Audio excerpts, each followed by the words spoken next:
Berlin bado ina hamu ya mapambano zaidi ya Ukraine dhidi ya Urusi. Berlin imetangaza mpango mpya wa msaada wa kijeshi kwa Ukraine, msaada ambao utajumuisha magari ya kivita, maroketi ya ulinzi wa anga, lakini pia na silaha zingine kama vile howitzers, kati ya silaha zingine. Mapema mwezi huu kansela anayekuja Friedrich Merz alionyesha kwamba anaweza kuvunja mwiko aliojiwekea, ambapo Berlin itaweza kuipatia furushi la kutosha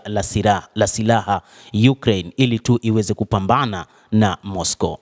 Mnamo siku ya Alhamisi, serikali ya Ujerumani ilichapisha orodha iliyosasishwa ya silaha muhimu na nzito ambazo wameamua kuzipeleka nchini Ukraine kwa ajili tu ya mapambano dhidi ya Urusi, na silaha hizo zitasafirishwa hadi Ukraine. Kulingana na taarifa hiyo, jumla Jamhuri ya Shirikisho la Ujerumani hadi sasa imetoa au kujitolea kwa miaka mingi usaidizi wa kijeshi wenye thamani ya takriban euro bilioni 28 na karibu euro bilioni 5.2 sawa na bilioni 5.9 ya vifaa vinavyotoka katika hifadhi ya jeshi la Ujerumani.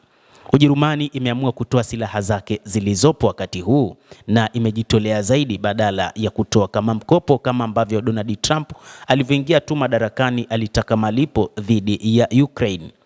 Zaidi ya hayo, zaidi ya wanajeshi 10,000 wa Ukraine wamepokea mafunzo ya kijeshi nchini Ujerumani tangu kuongezeka kwa mzozo wa Ukraine mnamo Februari 22 mwaka 2022, Berlin ilikadiria.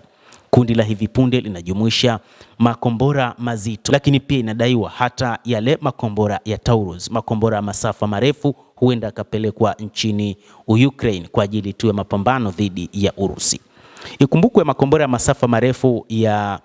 kutoka nchini Marekani pamoja na yale yaliyotoka nchini Uingereza yalipoingia nchini Ukraine hayakufanya kazi ipasavyo na hayakuwa na mafanikio makubwa,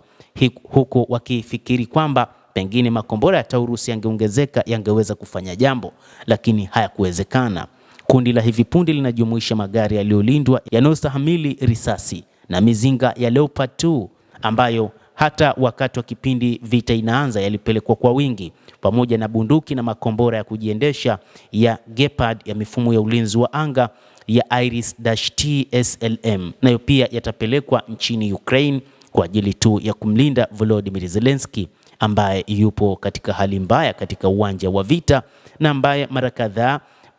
licha ya Marekani kumtaka achane na mapigano bado amekuwa akisikia sauti ya watu wa magharibi na amekuwa akiendelea na mapambano, akiamrisha majeshi yake kuendelea kupambana zaidi kuliko kutaka kumaliza vita hivi. Berlin pia ilipatia Kiev ndege kadhaa zinazojiendesha zenyewe za Susan 2, mizunguko ya mizinga ya 155 mm na 122 mm, ndege zisizokuwa za rubani ambazo pia huweza kufanya upelelezi na kufanya mashambulizi, pamoja na silaha za kukinga vifaru zinazoweza kubebwa na mtu mmoja, pamoja na bunduki za kushambulia. Kadhalika, Urusi imeitahadharisha serikali mpya ya Ujerumani juu ya tishio la kupeleka silaha huko nchini Ukraine, lakini pia ikieleza kwamba wao wanachokihitaji ni kuona vita hivyo visiishe. Na hii ni kauli ambayo imetolewa na Maria Zakharova, msemaji wa Wizara ya Mambo ya Nje ya Urusi, ambaye amependekeza kuwa kansela anayekuja Ujerumani anaweza akawa tishio kwa ulimwengu, lakini Urusi itasimama imara kupambana naye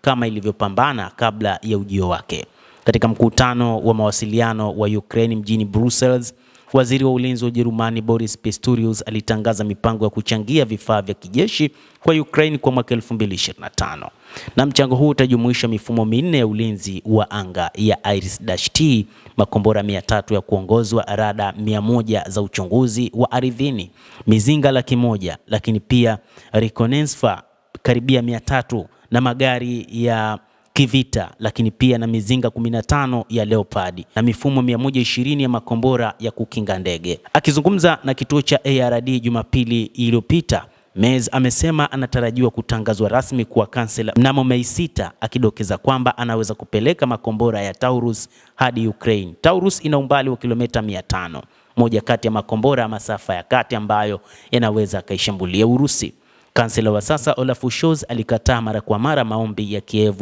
ya makombora hayo ya masafa marefu ya Taurus, akisema kwamba yanaweza kusababisha kuongezeka kwa mzozo huo hatari. Matthias Mienski, Kiongozi wa chama cha Social Democratic Party SPD ambacho kwa sasa kiko katika harakati za kuunda serikali ya mseto na chama cha Christian Democratic cha MERS alieleza matumaini Jumatano iliyopita kwamba kansela anayekuja akishajulishwa kikamilifu na mashirika ya kijasusi atalitathmini tena suala hilo kwa uwazi. Endelea kutufuatilia mtazamaji wa The World News, na usisahau kulike, kucomment, kadhalika na kusubscribe channel hii. Mimi ni Adam Hussein, endelea kuwa nasi wakati wote, endelea kutufuatilia.